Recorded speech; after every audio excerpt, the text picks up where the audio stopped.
La caravana tiene algo mágico. La gente viene buscando historias, viene buscando interculturalidad, viene buscando historias de derechos, se las encuentra, pero luego sale con unas ganas de rebeldía, de cambiar el mundo. Y eso es lo que queremos con la caravana. The role is to raise awareness and talk about Palestine and don't be silent. People are being assassinated and it's on social media and it's everywhere, but it's not on the mainstream media. So the role of the people working as journalists in the mainstream media, they should be putting pressure on their channels, on their newspapers to show those pictures. Creo que ahora mismo se está imponiendo la instrumentalización de la comunicación y de la información, desgraciadamente, y lo vemos ahora mismo con lo que está pasando en Palestina. Hasta hace muy poco no veías en un periódico de gran tirada usar la palabra genocidio, no estás oyendo las palabras que toca emplear en este momento, ¿no? Y las palabras son importantes.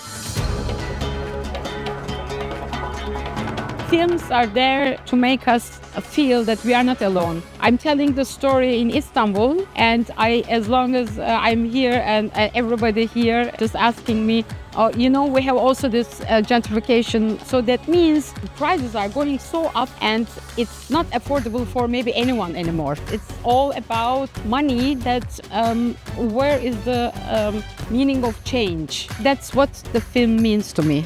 I feel the audience needs to listen what is behind the scenes, how the film was made. It's very valuable to have the director or someone who has worked on the film to have a conversation with the audience. Estamos aferradas a querer hacer un cambio, a unirnos, a hacer que más mujeres se acerquen a nosotros, a concientizar a la sociedad, porque no es que la sociedad no sepa lo que pasa con nosotros, lo sabe, con la vulneración de nuestros derechos en el área como tal de trabajadores del hogar, y que nos tapamos los ojos ante la realidad, pero porque queremos, lo hacemos a gusto, porque sabemos que está mal hecho. Es un espacio donde muchas mujeres podemos compartir y tenemos un espacio que es para nosotras, para visualizar cosas que nosotras hacemos, que muchas veces se invisibilizan, y que los hombres también sean parte de ello. Eso también es muy importante. Primero, la concienciación. La educación con perspectiva de género cale entre la juventud y entre los hombres también. Y por otra parte sería empoderar a las mujeres, que sepan exactamente cuáles son sus derechos, cuáles son las líneas rojas que no deben traspasar, y también que la vergüenza y el miedo cambien de bando. Idealmente no debería de existir iniciativas como estas, porque la mirada, la voz, el análisis de las mujeres debería de estar permeado siempre en todas las producciones.